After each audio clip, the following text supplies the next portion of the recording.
The topic monetary policies. हमारी जो government है वो कई सारी पॉलिसीज़ बनाती हैं, जैसे फिस्कल पॉलिसी हो गया और भी कई सारी पॉलिसीज़ बनाती है। उसी तरह से मॉनेटरी पॉलिसी भी बनाई जाती है और जो मॉनेटरी पॉलिसी होती है उसको आरबीआई बनाता है।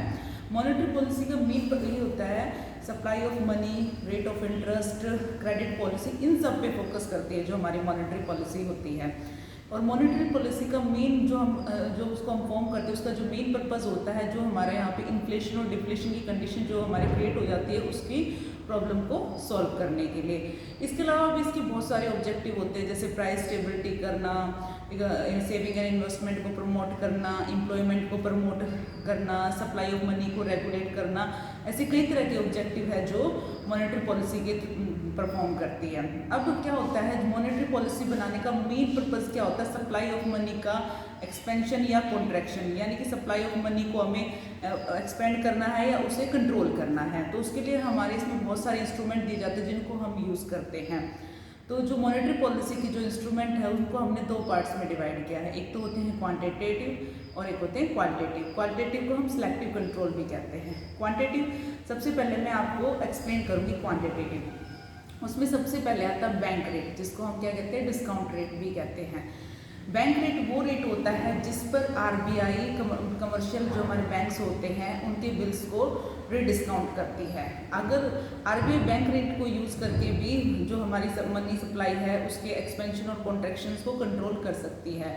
अगर बैंक रेट इंक्रीज होता है तो क्या होगा, बैंक्स का इंटरेस्ट रेट बढ़ेगा, बैंक कम लोन देंगी, सप्लाई ऑफ मनी कम हो जाएगी। अगर बैंक रेट को हम रिड्यूस कर देते, लो कर बैंक जो हमारा इंटरेस्ट रेट है वो लो हो जाएगा, कमर्शियल बैंक ज़्यादा लोन देंगे और सप्लाई ऑफ मनी इंक्रीज हो जाएगी। तो ये तो था बैंक रेट। फिर नेक्स्ट आता है हमारा open market operation. Open market operation क्या होता है, परचेज एंड सेल, सिक्योरिटीज़ की परचेजिंग एंड सेलिंग के थ्रू भी जो हमारी आरबीआई है वो उसको सप्लाई ऑफ मनी को कंट्रोल करती है। अगर सेंट्रल बैंक शेयर्स को सिक्योरिटीज़ को परचेज करती है तो आरबीआई को पेमेंट करनी पड़ती है बैंक और पब्लिक को, जिससे क्या होता है सप्लाई ऑफ मनी बढ़ जाती है, उनके पास फंड आ जाता है। और अगर जो हमारा आरबीआई है वो सिक्योरिटीज़ को सेल करता है तो इस केस में क्या होता है, जो कमर्शियल बैंक होते हैं, पब्लिक होती है, उन्हें पेमेंट करनी पड़ती है आरबीआई को, जिससे शॉर्टेज ऑफ फंड हो जाता है और सप्लाई ऑफ मनी डिक्रीज हो जाती है। नेक्स्ट आता है SLR, जिसे हम सैचुरेटरी लिक्विड रेशियो भी कहते हैं। इसमें क्या होता है, एक सर्टेन परसेंटेज या एक सर्टेन जो रेशियो होता है हर बैंक को अपने पास एज ए डिपॉजिट रखना होता है, जिसे हम लिक्विड एसेट कहते हैं। लिक्विड एसेट जैसे गवर्नमेंट सिक्योरिटीज़ होगी, ट्रेजरी बिल होगी और अदर आरबीआई सिक्योरिटीज़ को भी हम इसमें इंक्लूड करते हैं। अगर SLR को हाई कर देंगे तो क्या होगा, जो हमारे बैंक से उनके पास शॉर्टेज ऑफ फंड हो जाएगा तो सप्लाई ऑफ मनी डिक्रीज हो जाएगी। अगर हम SLR को डिक्रीज करते हैं तो क्या होगा, जो हमारे जो बैंक हैं उनके पास फंड की कैपेसिटी ज़्यादा होगी तो क्या होगा, सप्लाई ऑफ मनी इंक्रीज हो जाएगा। फिर नेक्स्ट आता है हमारा CRR, जिसे हम कैश रिजर्व रेशियो भी कहते हैं। हम इसे ये भी कह सकते हैं कि एक तरह से आरबीआई की ऑब्लिगेशन होती है कि हर बैंक को एक सर्टेन परसेंटेज या रेशियो में जो कैश होता है, मिनिमम कैश रिजर्व आरबीआई के पास मेंटेन करना पड़ता है।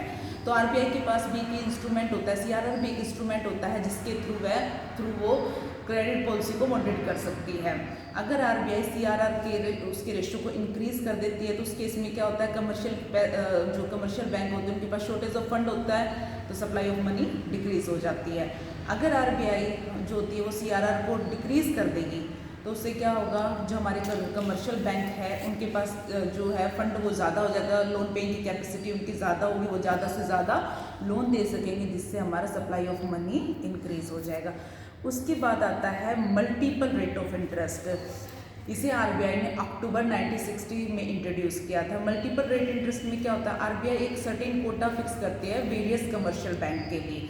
अगर commercial bank within quota fund borrow करता है आरबीआई से तो आरबीआई उस पर जो इंटरेस्ट चार्ज करती है वो एट द बैंक रेट होता है।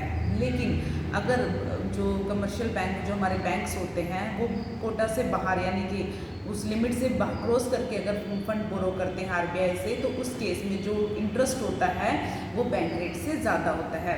और आरबीआई के पास पावर होती है कि वो चेंज कर सकते हैं। RBI by changing quota and interest rate भी वो चेंज करके मनी और सप्लाई को रेगुलेट कर सकती है। अगर आरबीआई कोटा को इंक्रीज कर देती है तो उससे क्या होगा, इंटरेस्ट रेट हमारा कम आएगा और कमर्शियल की जो हमारे बैंक से पेइंग कैपेसिटी, लोन देने कैपेसिटी ज़्यादा हो जाएगी। अगर आरबीआई इसे जो हमारे कोटा की जो लिमिट है उसको रिड्यूस करती है, उससे क्या होगा, इंटरेस्ट रेट हाई हो जाएगा और बैंक्स की लैंड करने की जो पावर है वो कम हो जाएगी, सप्लाई ऑफ मनी डिक्रीज हो जाएगी। फिर आता है repo rate and reverse repo. Repo rate क्या होता है, वो रेट होता है जिस पर कमर्शियल बैंक आरबीआई से फंड बोरो करते हैं।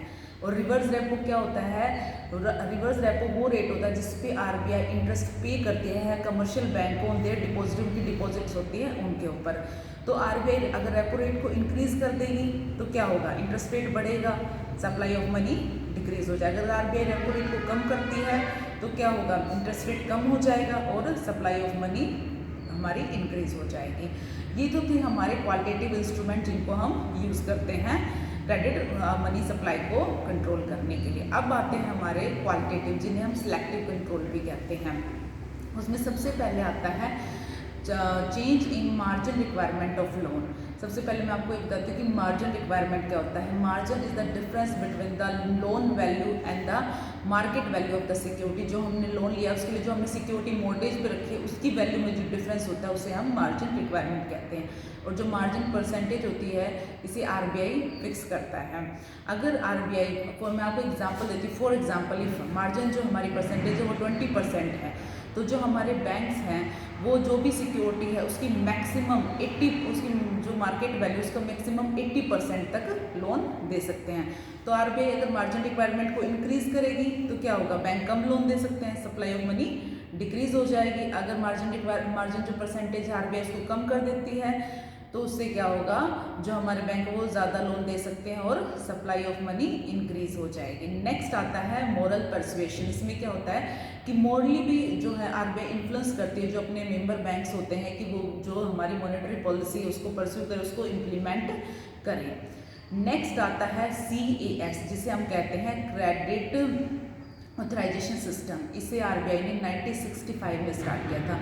इसमें आरबीआई ने ये कहा था कि अगर कोई भी बैंक किसी सिंगल पार्टी को 1 करोड़ से ज़्यादा का अगर लोन पास करता है तो इसके लिए उसे पहले आरबीआई से परमिशन लेनी पड़ेगी। और जो इसकी लिमिट होती है इसे आरबीआई खुद फिक्स करती है। 1986 में जो ये लिमिट थी ये 6 करोड़ हो गई थी, बट 1988 में आरबीआई ने इसको खुद अबॉलिश कर दिया और खुद ख़त्म कर दिया। फिर नेक्स्ट आता है क्रेडिट मॉनिटरिंग। क्रेडिट मॉनिटरिंग में क्या होता है, आरबीआई जितने भी हैवी लोन जो हमारे जो बैंक पास करते हैं, अगर एक सिंगल पार्टी को 5 करोड़ से ज़्यादा का लोन दिया जाता है तो आरबीआई उसकी मॉनिटरिंग करती है।